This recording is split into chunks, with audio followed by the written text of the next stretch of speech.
Assalamu alaikum students, how are you? Hope so that you all will be fine and enjoying the robust health. जी start करते हैं जी आज का lecture. हमारा chapter 5 जो है उसका टेक्स्ट हम ख़त्म कर चुके हैं और क्वेश्चन आंसर्स की जानिब आज हम बढ़ रहे हैं। तो स्टार्ट करते हैं लेक्चर 14। क्वेश्चन नंबर 1 है describe the most interesting scene in the novel and why. Very important question because this is the quintessence of the novel.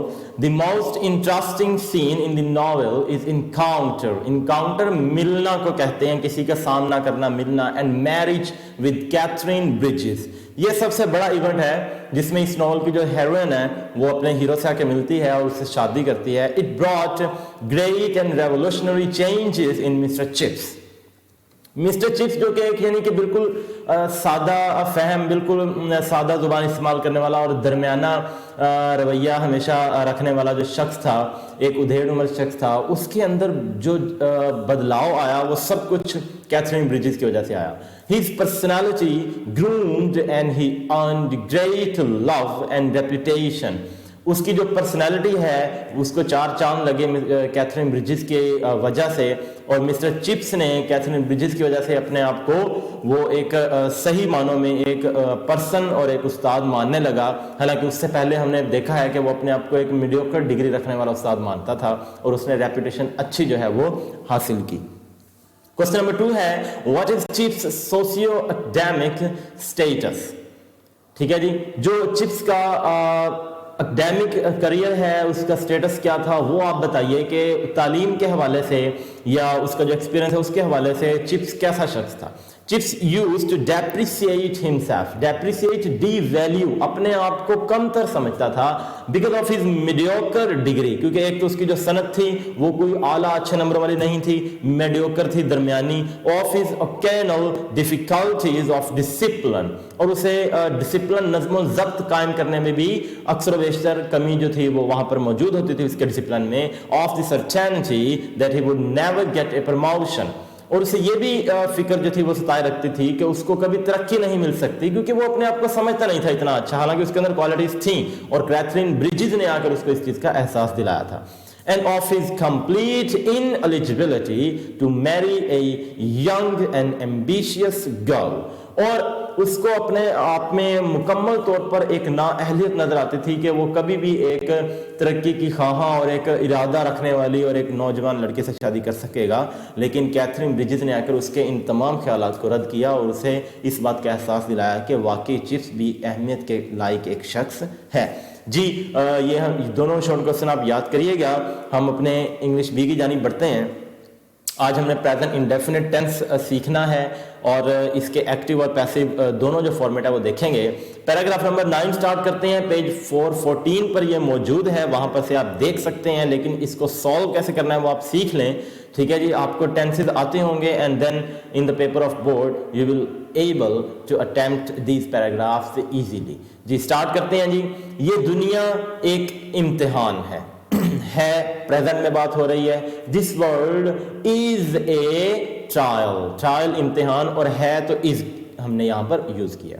हमें सख्त मेहनत करके इसमें कामयाब होना है आया है दोबारा से, इसका मतलब फिर से प्रेजेंट टेंस है।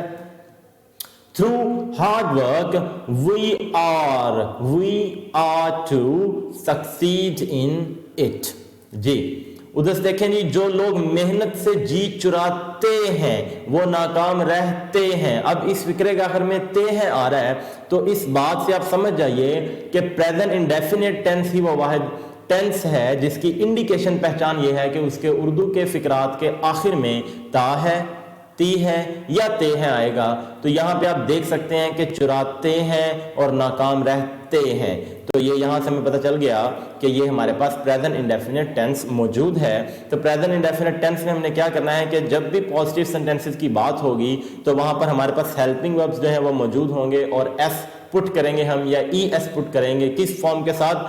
फर्स्ट फॉर्म ऑफ वर्ब के साथ। लेकिन इसका असूल है वो आपने याद रखना है कि ही, शी, इट और सिंगुलर प्रोनाउंस के साथ फर्स्ट फॉर्म लगाने के बाद एस या ईएस का इजाफा करना है। और यहां पे मैंने लिखा है डोंट पुट, यानी कि इजाफा नहीं करना किन किन प्रोनाउंस के साथ। जब भी आई, वी, दे, यू और प्लूरल आ जाए प्रोनाउन, तो वहां पर सिर्फ फर्स्ट फॉर्म का इजाफा करना है, एस या ईएस नहीं लगाना।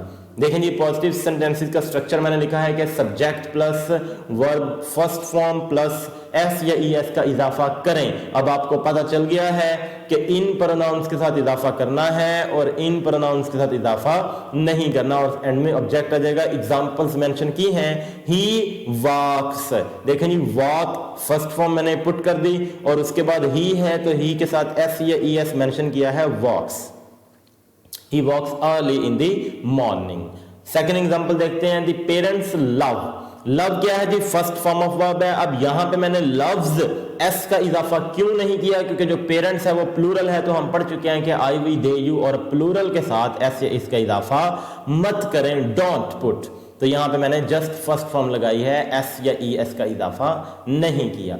ये इसका पॉजिटिव स्ट्रक्चर है जी। नेगेटिव स्ट्रक्चर देखें तो नेगेटिव स्ट्रक्चर में वो कह रहा है कि सब्जेक्ट के बाद डज नॉट या डू नॉट पुट करें और उसके बाद फर्स्ट फॉर्म ऑफ वर्ब और फिर ऑब्जेक्ट। एग्जांपल्स हैं, he does not walk early in the morning, he के साथ डज नॉट मेंशन किया है, और पेरेंट्स प्लूरल है तो लिखा है the parents do not love their children. एक बात नोट करें कि डज नॉट आ रहा है या डू नॉट आ रहा है, बाद में सिर्फ फर्स्ट फॉर्म का ही इजाफा किया जा रहा है, तो यहां पर भी वॉक है, यहां पे लव है, ठीक है जी। और ये जो लाइन है ही, शी, इट और सिंगुलर इन प्रोनाउंस के साथ डज नॉट लगाना है, आई, वी, दे, यू और प्लूरल इन प्रोनाउंस के साथ डू नॉट लगाना है।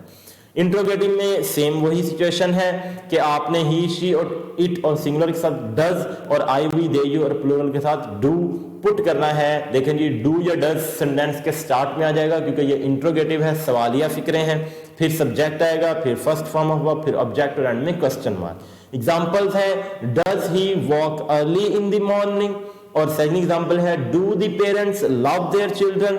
अब ये ही, शी, इट और सिंगुलर के साथ डज का इजाफा करते हैं तो ही के साथ डज मेंशन किया, और आई, वी, दे, यू और प्लूरल, पेरेंट्स प्लूरल है तो शुरू में डू का इजाफा किया और एंड में क्वेश्चन मार्क मौजूद है। चलें जी, अब देखते हैं जो लोग मेहनत से जी चुराते हैं वो नाकाम रहते हैं। ये ते हैं से पता चला कि ये प्रेजेंट इंडेफिनिट है और प्रेजेंट इंडेफिनिट का पॉजिटिव सेंटेंस है। पॉजिटिव सेंटेंस में हम पढ़ चुके हैं कि ये स्ट्रक्चर होगा subject plus first form of verb plus S या ई एस प्लस ऑब्जेक्ट। तो इंग्लिश देखें जी, इसकी जो ट्रांसलेट की गई है, the people who shirk, people plural है तो प्लूरल के साथ सिर्फ फर्स्ट फॉर्म लगेगी, एस या ईएस का इजाफा नहीं होगा। हु शिर्क चुराना, जी चुराना। हार्ड वर्क रिमेन अनसक्सेसफुल, वो नाकाम रहते हैं, वो जिंदगी की दौड़ में पीछे रह जाते हैं।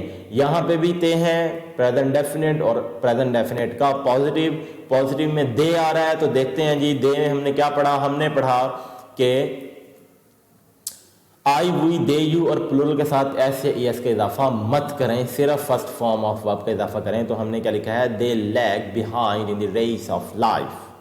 आगे देखें जी, ना उम्मीदी और नाकामी उनका मुकद्दर बन जाती है।